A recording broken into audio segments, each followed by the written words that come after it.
Good morning, everyone. We'll be starting this webinar in a couple of minutes. Give everyone a chance to join.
Hi, good morning, everyone, and welcome to this webinar on working in multidisciplinary teams.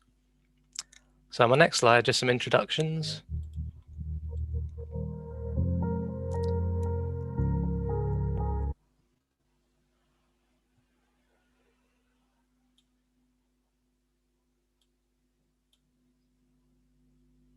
There we go. So this is just one of many activities happening throughout May across government. So to find out more about Analysis in Government Month and connect with the analysis community, you can visit the webpage, subscribe to our channel on YouTube, and follow us on Twitter. And all the addresses are there on screen. So on the next slide, just some brief introductions. I'm Alan Dawn. I'll be chairing today's session. I work at the Government Actuaries Department, also known as GAD or GAD. And for those of you who aren't familiar with us, we're a central government department that's part of the government analysis function. And you can see us there in the analysis function brain map. So moving on to what we're going to cover today. So first of all, I'll briefly set the scene on why multidisciplinary working is so important. Then we'll hear about two real-life COVID-related case studies. And finally, we'll run through some hints and tips on successful multidisciplinary working. We'll be taking questions after each case study, and there may be time for more at the end. So please put any questions in Zoom using the Q&A section, or if you're watching via YouTube, please use Slido. There's a link in the YouTube chat and the code is on screen, so it's #165644. So moving on to the importance of multidisciplinary working. My next slide here is about the challenge. So here's a quote from a brilliant civil service. I'm not going to read that out. That's quite self-explanatory, but it's pretty challenging to do what we're supposed to do as a brilliant civil service. So how can we best do this? So my next slide, I think it's about using the right tools for the job. I'm a little bit nervous about comparing civil servants to a bunch of tools, but I do think it's a useful analogy. So we've all got our areas of expertise, and to deliver the best outcomes, we need to work together to pool our skills. So while today's case studies are mainly focused on policy and analysis professions, different projects will need input from different civil service professions. There are 15 of these in total, and you can find out more by searching civil service professions. So it's time to move on to our first case study. So I'm going to hand over to Sarah to introduce that. Thank you very much, Alan. So this presentation outlines the work of the multidisciplinary team that came together at pace to ensure that community pharmacies had the clinical negligence indemnity they needed to administer COVID vaccines in key areas of England. The presentation is a collaboration between Lisa Tingay and myself. We're economists at DHSC. Rosie Lydiard, who acted as the DHSC policy lead on this project while on secondment from NHS Resolution, and Jackie Draper, who's an actuary at GAD. I will provide the background on multidisciplinary team working between DHSC and GAD. Lisa will provide background on the vaccine rollout and the urgency behind the work. Rosie will discuss the way we worked through a very wide project team, our milestones and successes. Jackie will describe how we worked together effectively and at pace, and the role of GAD.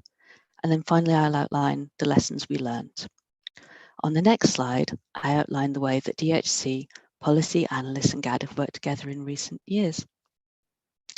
And you can see that over the last 5 years, working on GP indemnity and COVID indemnity, we've taken this forward through a lot of joint multidisciplinary team working.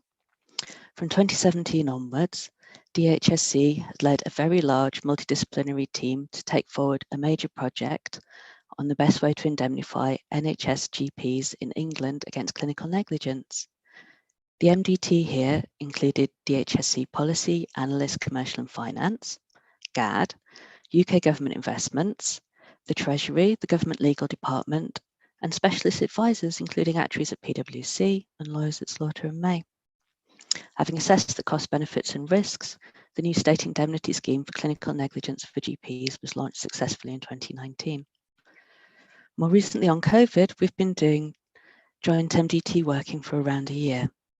Initially looking at how potential future contingent liabilities, which may result from the state indemnity for COVID testing, then how best to indemnify care homes, which are designated settings. That means that they're able to take patients from hospital who are medically fit, but who are also COVID positive and also require social care. And finally, indemnity for community pharmacies, which is the focus of this presentation. And on the next slide, we look at our ways of working in the MDT. So across these 5 years, the key to successful MDT working has been to build strong relationships between policy analysts and actuaries. On projects, we work collaboratively and we share information across a portfolio of GP indemnity and COVID projects.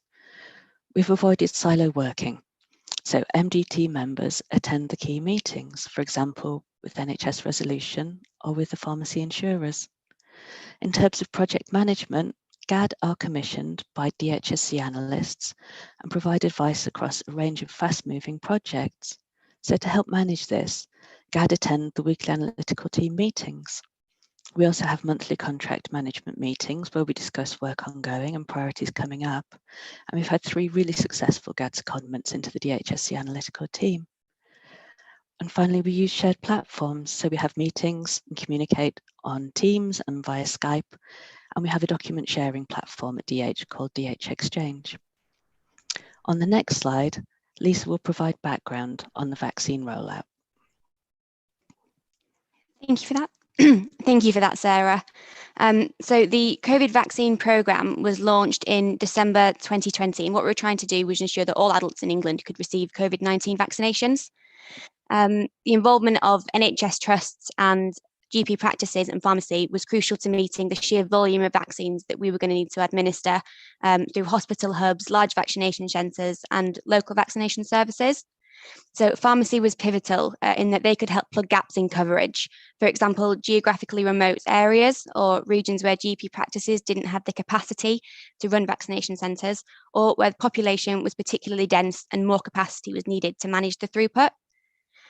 Moving to the next slide, we look at the distribution of pharmacies and vaccination centres. So each little dot on this map is a vaccination site, and this is as of the 10th of January 2021. Each little green circle shows the 10-mile radius from the site. The map brings out two clear messages. The first is the vast number of sites that were successfully up and running by January, and the second is that there remained areas where coverage could be improved. Gaps in coverage would have meant that citizens would have had to travel long distances to receive their vaccine and would likely reduce the take-up in those areas. So looking at the map, you can see kind of the north of England particularly, we do have large gaps. And that was really significant for us because where vaccine gaps that happen will lead to inequality and higher risk of COVID outbreaks. Therefore, we really needed community pharmacies to help fill these gaps, as they have the coverage and capacity needed to set up sites in these areas. And they tend to be present in the most rural of communities and are well trusted. So many of them already give flu jabs and so had the facilities, and they genuinely really wanted to help. So looking at the next slide, we addressed the problem. So the problem that community pharmacy faced in participating in the programme was obtaining adequate clinical negligence indemnity cover for administering these vaccines. Clinical negligence indemnity cover is a legal requirement for all healthcare professionals providing medical care, and NHS trusts and GP practices already had this through pre-establishing state indemnity schemes. Pharmacies rely on their own commercial insurance cover, and this did not include cover for COVID vaccinations because it was a completely new area of work. So whilst pharmacy indemnity stakeholders were willing to engage with us and helped as much as possible, they were unable to quantify the risk given the paucity of information available, and therefore unable to offer cover at an affordable price and at the level that we needed. So pharmacy were crucial to the programme. So we had to find a solution that would enable them to participate, and we had to do it quickly. So I'm now going to hand over to Rosie, who will tell you about the team involved in reaching the solution. Thanks, Lisa. What I hope is conveyed on this slide is the sheer size of the working group and the number of internal and external stakeholders who've helped us to work towards a solution to ensure that we could get those all-important jabs into arms. The work was led by the policy team and therefore allegedly by me, although it rarely felt like that because it's been such a real collaborative effort. The core team were policy, our analysts and GAD, and we've really pushed the project forwards together as a team. As we move to the right, we see those who've been involved, but a little less so throughout the process. Engaging with the pharmacy and vaccines teams, both at Department of Health and Social Care and also NHS England and Improvement, was crucial because they've been the best source of information for emerging data and horizon scanning. Getting Treasury and Finance on board early was also really important to ensure they have regular updates, because this work has involved contingent liabilities which require a high degree of scrutiny. The Treasury insurance team have also been really, really helpful in connecting us with the insurance sector. Moving on to my next slide. So preparations for the vaccine programme and the indemnity work began in November to ensure that adequate indemnity was in place for community pharmacy, led COVID vaccination sites. Initial indications were that sites might be ready to go live after Christmas, so time was incredibly tight. Firstly, we needed to work with the pharmacy teams within Department of Health and NHS England to understand the current role of pharmacy and their indemnity arrangements. We then engaged with the insurers to assess the feasibility of a timely and affordable commercial indemnity solution. However, one of our biggest problems was that there were so many unknowns. No vaccines were yet authorised for use at that time, and as such, we had no certainty of their handling requirements or contraindications or anything like that. The mass vaccination programme also intended to make use of a national protocol model which allowed several people to be involved in the care of one patient, each responsible for a different step along the vaccination pathway, and permitted the use of non-clinical staff providing clinical care. Now, this is quite different to the way a registered pharmacist normally administers a vaccine, where they provide care from the start to the finish. We were also unable to say how many doses community pharmacy would deliver. 500,000, 5 million, 15 million, we just didn't know, and insurers needed this information in order to be able to price the risk. So we needed to look for another solution. Work was carried out by our analysts on the rationale for intervention, as well as a cost-benefit framework for scoping options. The analysts and GAD also produced an order of magnitude to project potential costs. Extensive discussions were held with Treasury, NHS Resolution, NHS England, pharmacy and vaccination teams, and we agreed that the best solution was to offer a short-time, limited state indemnity for clinical negligence in community-led COVID vaccination sites to ensure that we could roll out at pace. We then sent up submissions to ministers in conjunction with Treasury to obtain formal approval of that indemnity, although note that we'd involved ministers at an early stage so that they were aware of the problems we were tackling. The state indemnity scheme was confirmed on the 21st of December, and pharmacies are indemnified for COVID-19 vaccinations to the 31st of August 2021. On my next slide, we look to what comes next. So, evidence is being gathered to help government decide whether a form of booster programme might be needed, similar to flu vaccinations, following completion of the mass vaccination programme. As I've mentioned, the state indemnity will end on the 31st of August, and therefore community pharmacies will need their own insurance cover for COVID vaccinations from the 1st of September. We recognise that there may be a need for some further indemnity support over that winter period, and that's why we've been exploring ways to support the sector over the winter. We're engaging with pharmacy stakeholders and their insurers to examine how best we can do that, and in doing so, how we can reduce insurers' concerns around volumes and new vaccines should they come onto the market. This is because we don't yet know what the programme will look like, how many pharmacies will be involved, or how many doses they'll be administering, and all this factors into an insurer's risk appetite. Our stakeholders are all very different, so finding a solution that fits everyone and provides good value for money is not easy. We're hoping to have a solution in place in the coming months that will address these concerns. But by the 1st of April 2022, there will be 16 months of claims data, which should be adequate for insurers to be able to comfortably price this risk to reflect our working views of the activity. And that is one of an extremely low risk for harm caused by clinical errors. At that point, we envisage that the market will return to full business as usual with no further support from government. I'll hand over to Jackie to talk more about the work. Thank you, Rosie. We're used to working at pace, but working on an engagement with such direct implications for the pandemic brought extra pressure and challenge. Government had set objectives for the speed of the vaccine rollout. We knew that our initiative was key to ensuring equality of access for the high-risk groups identified. As mentioned before, we were trying to measure claims arising from clinical negligence during the administration of the COVID vaccine in community pharmacies. There was no historical available data to measure this risk.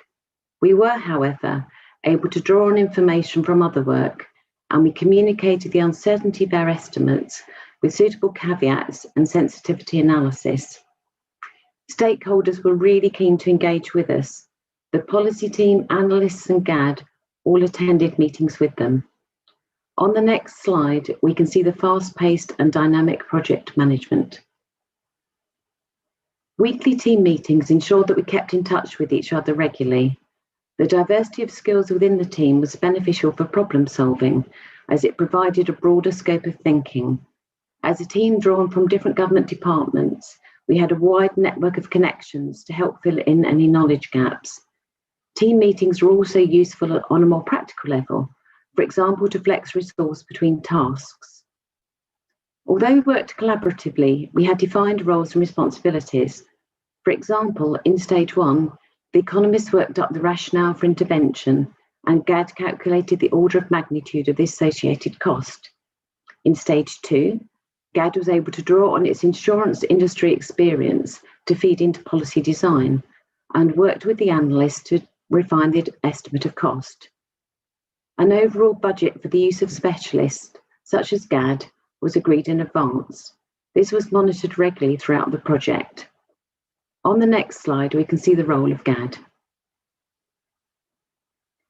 During the first stage of the project, GAD was able to leverage information from other client work for the broad estimation of cost. In stage 2, when the analysis was more detailed, GAD worked closely with DHSE analysts, leading, reviewing, or challenging analysis as required. We were able to draw on our experience in developing other government indemnity schemes. For example, we were part of the MDT that set up the Film and TV Production Restart Scheme and the Trade Credit Reinsurance Scheme that my colleague Matt is going to showcase later. We shared our insurance industry knowledge across the MDT. We used it when interacting with insurers, understanding the limitations of their current insurance arrangements and interpreting the data that they provided. It was also useful in communicating the technical aspects of the policy solution in submissions. I'm now going to hand back to Rosie. Thanks, Jackie. So this is the good news slide. We achieved our ultimate aim of supporting community pharmacies to take part in the vaccination programme. They've done a fantastic job delivering millions of doses and have played a really important part in the COVID-19 vaccination programme. We've also successfully launched a state indemnity scheme for clinical negligence arising from those vaccines, which runs until the end of August. So these are big wins, but there are many more smaller successes that we'd also like to share. So the involvement of community pharmacy has improved access for underserved populations and the vaccine hesitant. So some people are perhaps wary of doctors, but much more familiar with popping into the pharmacy. We've also worked really well as a team. My MDT team flexed and responded very rapidly to support the policy development. And we've built trust and we've worked with an ethos of respect towards each other and our expertise, which has enabled us to excel as a high-performing team. And we've achieved all of this whilst working from home. Most of us have never even met each other in person. So I'll now pass back to Sarah to wrap up. So the final slide is on lessons learned. And we've learnt there are huge positives to multidisciplinary team working. The COVID indemnity work shows that a dedicated team of people with the right expertise and a well-defined objective can achieve really excellent results, even to a very tight timescale. We found there are real benefits from working as a team, as opposed to a series of individuals on the project. We flexed roles and responsibilities to ensure continuity and progress in the work. And on a personal level, our really excellent working relationships have allowed us to look out for each other while working in this very high pressure environment. But finally, we reflected that the intensity of producing COVID-related work in a pandemic, we learnt how capable we are of delivering at pace, but however, working at this intense pace is a big ask for those involved. One solution might be to ring-fence resource, but when competing pressures mean that resources aren't available, long hours and intense working is needed to meet these crucial deadlines. So although we learnt that there are enormous benefits from an MDT team and team working, we also learnt that the intensity of this work isn't sustainable and that it can leave a risk of burnout. And so that's the conclusion of our case study. And I think I hand over to Alan and we have a few minutes for questions. Thanks very much, Sarah, and all our speakers for that case study. We do have some questions coming through. I think the first one I'd like to ask, I think any of you, is how did you maintain a work-life balance during this very pressured time? So I think anyone who wants to come in on that.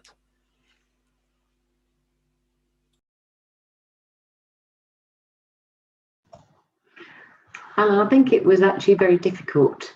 And as Sarah said, it's one thing that you can do for a short period of time, as long as it's recognised that you need that time to sort of recuperate afterwards Otherwise, we did have burnout. We did have actually burnout on the team.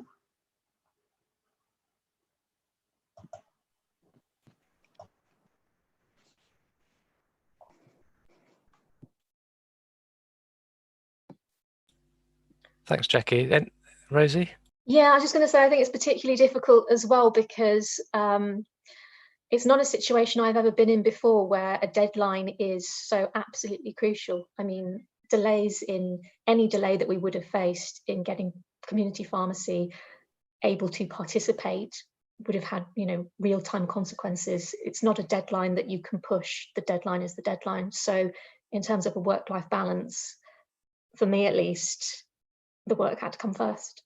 But, I suppose I hope a pandemic is a once in a lifetime crisis to have to deal with. So hopefully this has been it.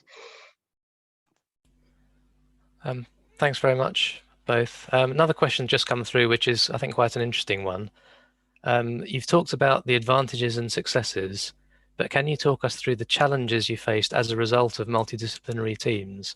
So not of working at pace, but just the fact that it was a multidisciplinary team, and how did you overcome them? So I don't know if any want to come in on that one. I think I'd be happy to. I guess with a complex project like this, working as a multidisciplinary team, it can be hard to keep everybody up to date all of the time, which is always a challenge. But we're pretty good at it through the weekly team meetings and the frequent communication. So I think although it can be challenging in such a high-paced project, we manage pretty well.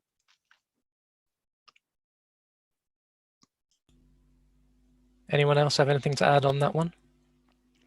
I think I would just come in and say that kind of modern technology that you might not necessarily think we're all using, like Instant Messenger, played a really good part. It just meant that if anything crucial did happen quite quickly, it was really easy to get a message to the rest of the team. Just a really basic format, and that's very, very useful. So there was never really that much time where communication couldn't happen or we didn't necessarily know what was going on. Yeah, that's fair. It's just constant communication, because without it, I think we would have been lost. And then I guess as well, we were quite honest with each other. So we were trying to communicate sort of technical terms. Others within the team were able to say that they didn't quite understand, so we could make sure we kept talking to each other in a meaningful way.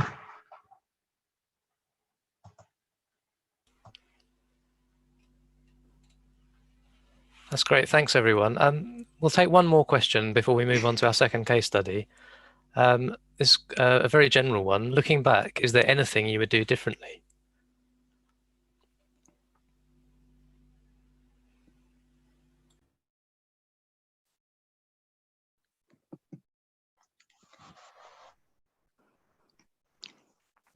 I think for me, I would say no. I think with regard to team working, I'm sure lessons from COVID is one thing, but with regard to how we worked as a team, I think we generally did very well. I have nothing negative to say about any of the people that we worked with. I think we supported each other very well. We worked very quickly. We were good at communicating.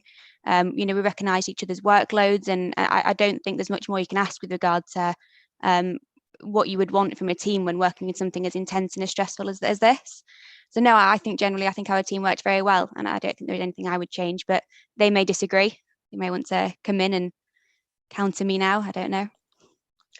Well, I'm quite hypercritical of myself generally, and whilst I think the team did a fantastic job, knowing what I know now, I probably would have put more time into planning what we were doing as a team a little bit better. As I think Sarah mentioned, my background is NHS resolution. I'm a lawyer, so policy is not my specialism.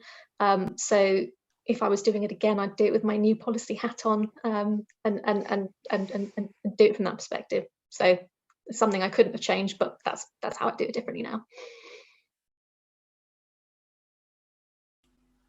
Great. Thanks very much to all four of you, and thank you for the questions. There are a couple that we haven't been able to answer, so we might come back to those at the end if there's time.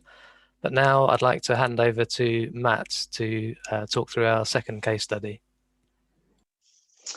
Thanks, Alan. It's a great first case study to follow. I'm not sure I'm going to quite reach those standards, but I'm going to give it a good go and take you through another example, which does have some similarities, but also has a number of differences.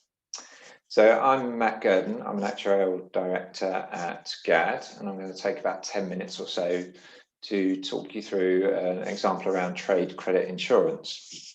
That's something which you may have heard of, but you may not know much about at all, and you may be wondering what's it got to do with COVID. As we mentioned, there are two COVID examples. So let's on to the next slide, please. So it's a relatively common insurance product and an area that gathered a huge amount of attention as the pandemic hit. And we'll come on to exactly why that was.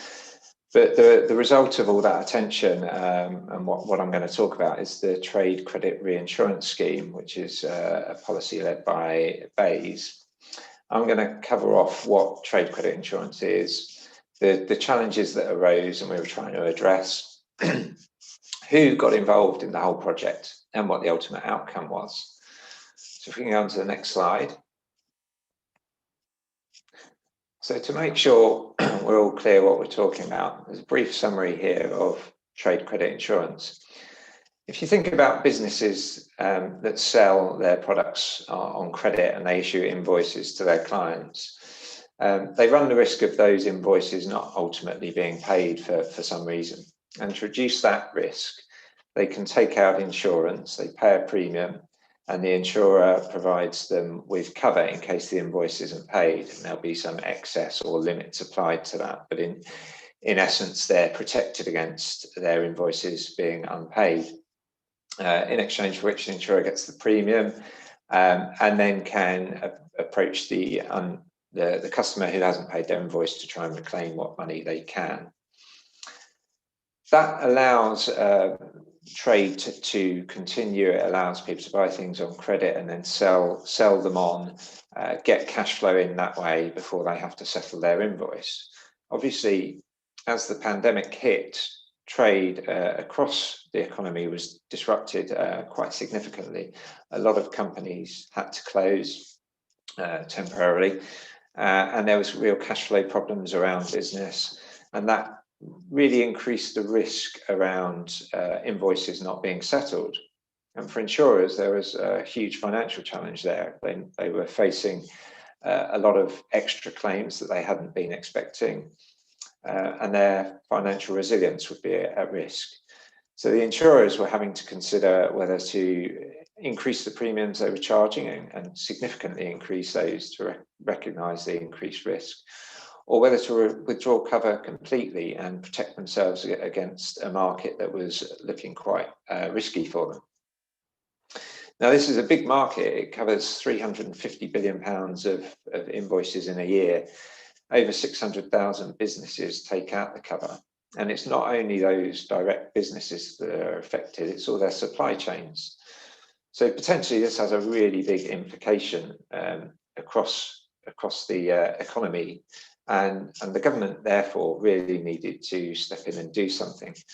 This wasn't a unique to UK problem. This was across many areas of the globe.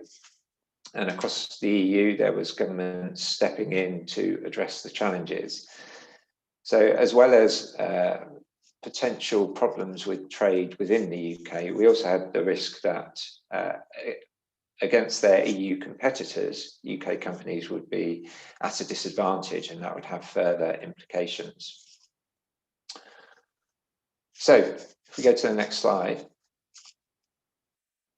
there was a big challenge here and a big issue, and a whole number of people got involved to try and address this, and we all had to work very closely to achieve a sensible outcome. So BAYS was the lead department looking at the policy, how they could address this market challenge. They had to do that in a way that allowed the market to function appropriately, but to control what was happening from a government perspective.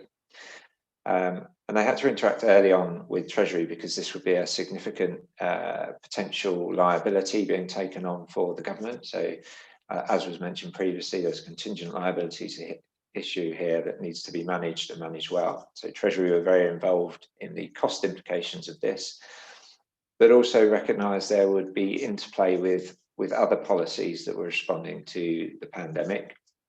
And there was awareness there was similar challenges in this market in the financial crisis. So we needed to learn lessons from the financial crisis and ensure those were built into any policy response. The Association of British Insurers were involved as well. They were obviously representing their members, the insurance companies who were struggling. So they had a lot of data about what was going on and the type of market that was being covered. They also had proposals for what could be done to address this. So they were crucial to understanding the issue and looking at different ways to solve it. And then the Government Actuaries Department, we were involved right from the start to try and help understand the insurance perspective. As Jackie mentioned in the previous case study, we have a lot of insurance expertise and knowledge within GAD, and we can use that to help understand the proposals and information being put forward by the ABI and test how accurate they are and whether they're appropriate. But we can also undertake the analysis that presents different solutions in different ways for policy colleagues so you can understand the risk and implications. So the slight difference in this case study was we were starting from a position where there wasn't ongoing relationships about this particular issue that were established. So we were starting from scratch, getting everybody together very quickly and trying to sort out what was a very big problem.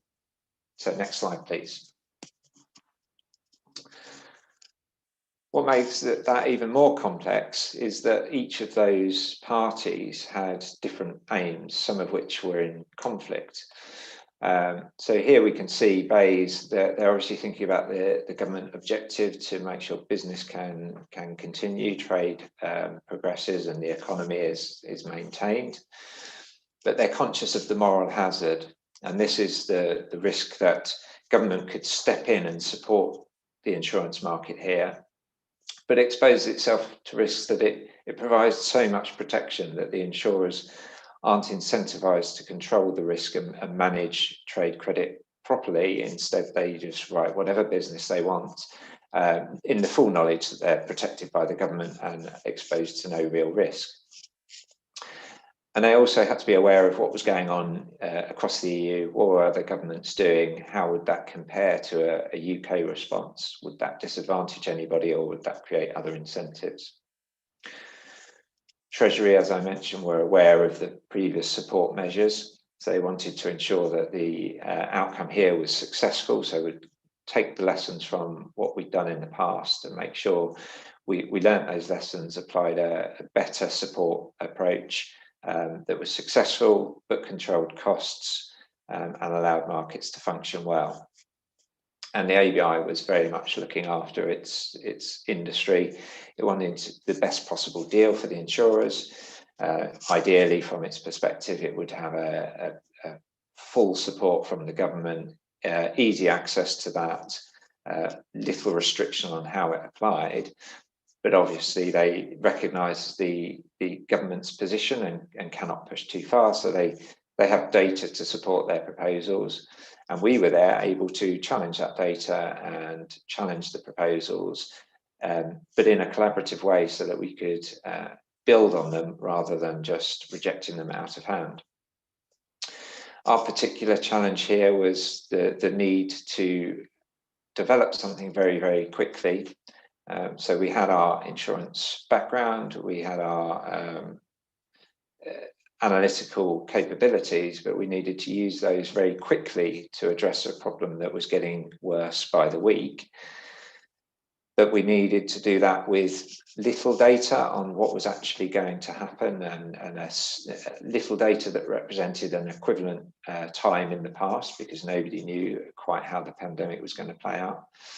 And we needed to do it flexibly so that we could look at different ways of addressing the problem and change those as and when we needed. So we needed to develop things at pace. But we also wanted to make sure that what we were providing was robust and sufficiently accurate that it actually properly informed decision making in a sensible place. So we had conflicting objectives there. So on to the next slide, please. So the crucial thing in this was, as I said, working from a standing start. We hadn't been working together up until now on trade credit issues at all. So we all had to get together very early on. We had to scope out what the problem was and make sure that all parties were clear on what the problem was that we were trying to address, what the restrictions around possibilities were, what the potential range of solutions could be, how quickly we wanted to come up with a solution, what the process would be to go through to achieve that, and what each party could bring to the table. And I've touched on already ABI's data, GAD's market expertise and analytical inputs, Treasury's risk controls and awareness of the other policies that were in place, and BEIS recognising the different ways they could approach industry and how a policy could work. So we all had to bring those and then work really collaboratively so that, for example, the analytical work we produced would provide outputs and answers that were useful for the policymakers to make a decision. It wouldn't be any good if we did some complex and clever analysis, which then presented information that nobody understood and couldn't use. So we worked closely together to make sure we could produce analysis that showed the impact from all stakeholders' perspectives. So that's what does it mean for the insurer? What does it mean for the insured party? What does it mean for the government? And we did that in a flexible manner so that we could adapt to changing policy options. So we looked at different types of risk sharing, from excessive loss cover, stop loss, quota share, and different ways that insurance can split the risk between different parties. And then we needed a way to present that in a very simple, easy to understand and recognisable fashion, which could then be shared with ministers and allow decisions to be taken. And then on the back of that, we also needed to be able to engage with the ABI and understand from an insurer perspective, were the proposals actually workable? And that needed constant engagement. And we did get insurers themselves involved at specific times to challenge and check things as we progressed. But as I said, as in the previous example, there was incredible time pressure on all of this, because each week that passed, there was bigger risks, more invoices being failed to be settled, more insurers pulling out of the market, more challenges to ensure that trade continued. So we needed to work very closely, very quickly, very flexibly. And then we needed to think, how did we then communicate our decisions out to the market, make sure that insurers could take on what we were proposing, use it, and actually open up insurance again for participants and ensure it was effective going forwards. Next slide, please. So all this was done from a standing start in just a couple of months, which is a tremendous effort from everyone. You know, the market breakdown started in April, shortly after the pandemic really started to take hold. Negotiations throughout May, and then a launch date in early June, which was an incredible achievement. And we've ended up with a reinsurance scheme that provides support to the market up to £10 billion of losses. And that's providing 90% of cover on the first 3 billion of losses, and then 100% cover between 3 billion and 10 billion. In exchange for that, the government receives a majority of the written premiums and allows some to be retained by the insurers to reflect their cost of managing the policies and the claims, and the risk that they continue to hold to make sure that their moral hazard is limited. So this This was put in place to run with effect from the 1st of April 2020, and it was intended to run until the end of 2020.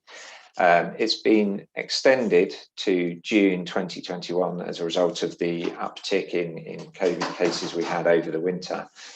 Now, hopefully, by the end of 2021, June 2021, we'll be in a far better place, and this will not be needed as much. But both BEIS and Treasury will keep tabs on what is going on in the market to see how things progress.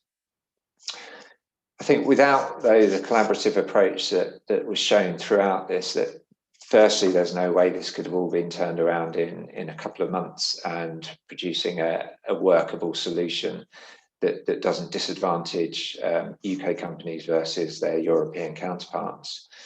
But secondly, there was a huge amount of intelligence and knowledge provided by all the different parties, whether that be from deep insurance and industry expertise to knowledge of what's going on across the rest of the government policy making, to what happened in prior scenarios when other options were put forward and were less successful. So without that sharing of experience and sharing of knowledge, we wouldn't have come up with such a useful and positive solution to the problem here. That's all I was going to cover off. So I will hand back now to Alan for some more questions. Thanks very much, Matt. So I haven't seen anything come through on the questions yet. So if anything comes through, we'll pick it up at the end. So for now, if we could move on to our summary hints and tips. Thank you very much. So we're going to finish off with some hints and tips on successful multidisciplinary working, picking up on some themes from the case studies and also from our experience more generally. So this first slide shows what engagement might have looked like a year or two ago. Moving on, engagement has obviously looked a bit different for the last year or so. I'm sure you've all had different experiences of remote working, but I think as you've heard in particularly the first case study, multidisciplinary working has really prospered during lockdown. In some ways, it's been easier because when everyone's working remotely, no one feels like the outsider. So moving on, what will engagement look like in the future? No one really knows. Our guess is that some kind of hybrid working will evolve, but pretty hard to predict very far into the future at this stage. So moving on, I think whatever the working environment looks like, these principles for engagement will still apply, and you should recognize a lot of this from today's case studies. So finding the right people, so the right tools in the box for what you need to do. If you're not sure where to find the right people, there's lots of people you can talk to. So you can talk to senior colleagues, talk to departmental profession leads or analysis leads, contact the profession centre for each of the government civil service professions, contact the analysis function centre. It'd actually be quite interesting to hear in the chat from any policy colleagues on experiences finding the right analysis resources. My next point here is early engagement really helps. So the earlier the better, and that includes having regular ongoing engagement even while not engaged in a project. And that's because other team members can help you define the question, maybe explain what kind of data is available, what kind of analysis is possible or useful, maybe flag key risks, suggest alternative approaches. So the earlier you do that, the better. Next point here, embedded working. Embedded working really helps get the best out of the pool of skills in the team, and it's great for morale.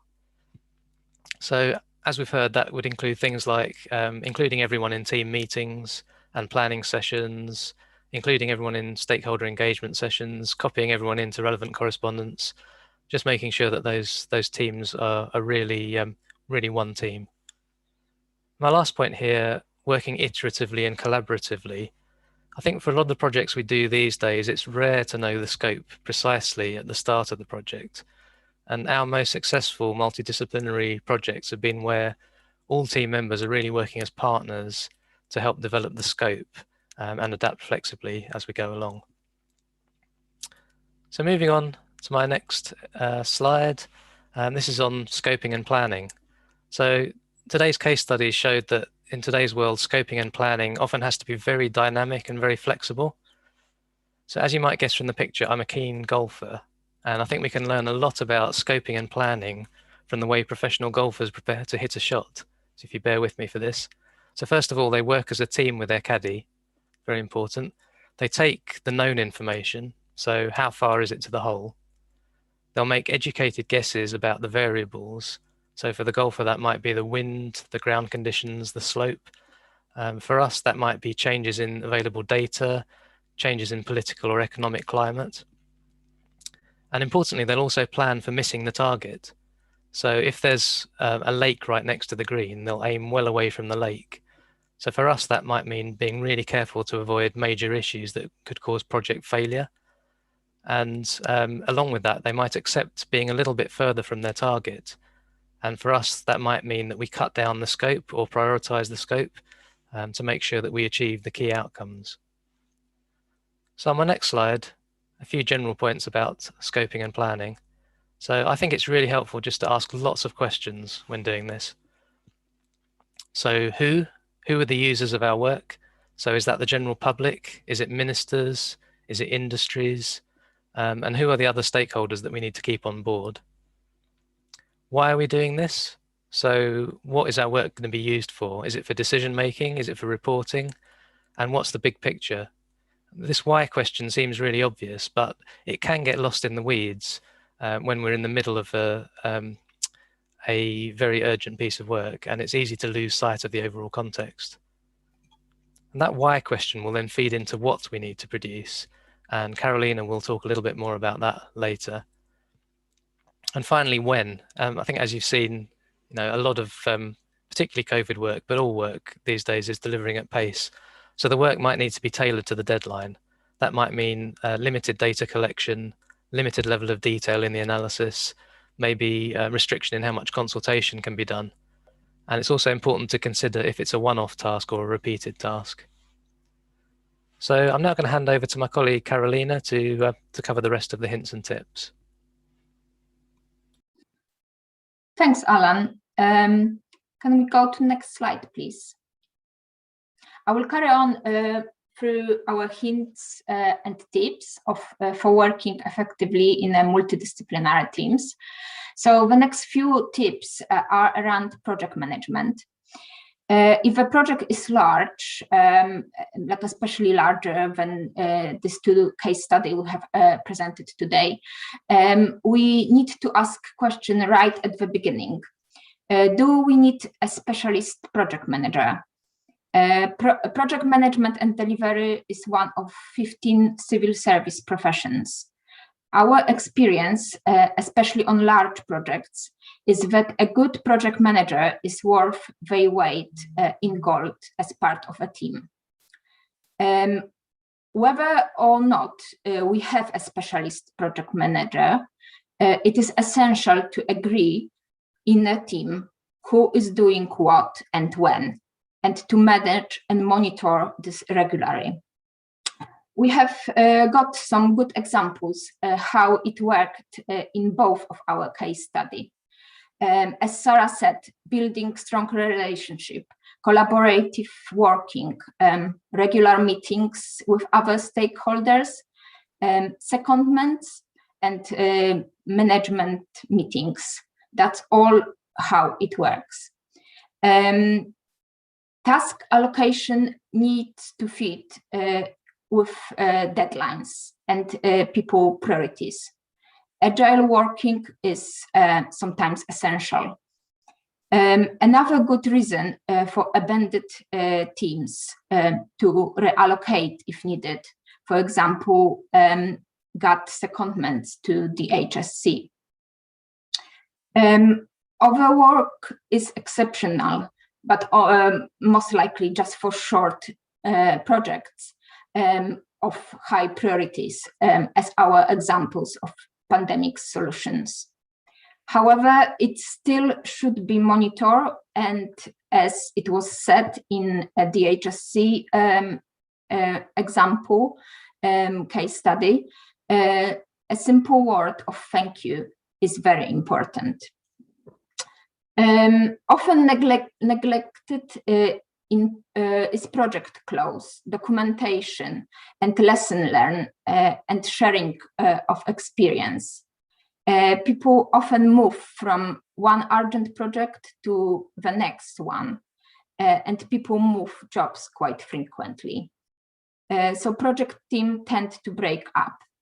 If the same or similar projects come up again, it is important to be able to build on a past experience. So all these project management considerations are important, but as I cover on my next slide, we cannot forget about how important it is to communicate our work. Any piece of work is only as good as the way it is communicated. A few suggestions. It usually doesn't work well to leave this to the end. It is rushed and ends up too long and unfocused. It is better to start planning communication right from the beginning with input across the whole team. This way it helps to focus on the key messages and hence what work is needed from the team. Communication must be from the recipient point of view, whether that is public, ministers, other officials, allow for their level of knowledge and preferred way of receiving info. For example, HMT will be more interested in financial aspects of the project. Consider involving experts, for example, behavioral insights team. Shorter is generally more effective piece of communication. But for example, for pandemic solution, as per our 2 studies involved, it was lots of uncertainty due to too little or no data, and this needs to be communicated very clearly. The right visualization can be very helpful. Many analysts are experts in data visualization. If your team is lacking that expertise, consider bringing it in from external, wider teams. We have some good example of visualization in our case studies. As for example, the map showing the England and where additional vaccination centers are needed. Also for credit, trade credit insurance, it was very important, as Matt mentioned, to explain how the risk will be shared between insurers and government. All these communications aspects are vital for the successful projects. And as discussed on my next slide, there are some other considerations. It is easy to be caught up in the here and now, especially if the projects are fast-paced, as our examples in the case studies. But it can really pay off if the team can consider the future. What happens next? How can we work now, make it easier and better in the future? What issues might come up?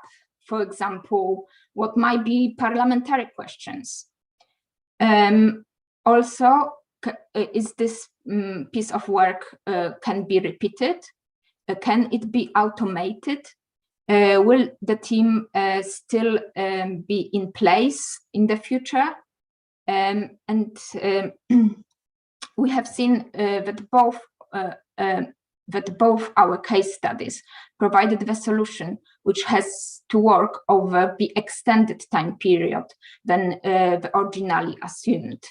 At this stage, it is good to revise the parameters of the solution and check if it works well on the real actual data. The solution for pharmacies vaccination indemnity may have some elements which can be repeated for the similar problems. We always try to end the project at GAT with proper documentation to be able to use some of the solution in the future. It is always good to ask anything else across the team. It is a proper question for end of meeting. I will now pass to Alan, and it will be time for your questions. Thanks very much, Carolina. So we have got a couple of questions for Matt, actually, which in our last minute, I think that'd be good to take that. So Matt, there's a question: what tips can you share about managing communications effectively across different organizations at such quick pace? And there's a related question which specifically mentions the ABI as one of those organizations. Yeah, thanks, Alan. So it is always going to be a challenge when you're working at so much pace. You can have some challenges, and I think one of the key things to try and recognize throughout the process is it's always easier to work with others when it's clear what the benefits for each party are. So in the example here with ABI, it was we were able to liaise and work with them quite collaboratively because there was benefits for them as well as for us. So having that clarity of what are people getting from everything helps ease that communication challenge. I guess the other thing to have in mind is just setting out very early on what those lines of communication are and who has what responsibilities and where you have to draw lines and where there's restrictions on what can and can't be done. If you set those out right at the start and everybody involved knows, then it makes things much easier later on, particularly when you're under pressure about something. If you've already set out this is how we work, how we interact, it saves you sort of trying to work out whether you can do something later on when you're under pressure. Thanks very much, Matt. So we've actually come to the end of our hour. So if we move to the last slide, we'll just finish off. So it's really a big thank you. Thank you to the analysis function for this opportunity. Thank you to all our panelists, to Claire and Aaron for managing the meeting, and to all of you for your attention and questions. And finally, do remember to get involved in all the other activities taking part during Analysis in Government Month. So there's the webpage, YouTube, Twitter, and if you haven't already, then you can subscribe to the analysis function newsletter by emailing the address there. So thank you very much and goodbye.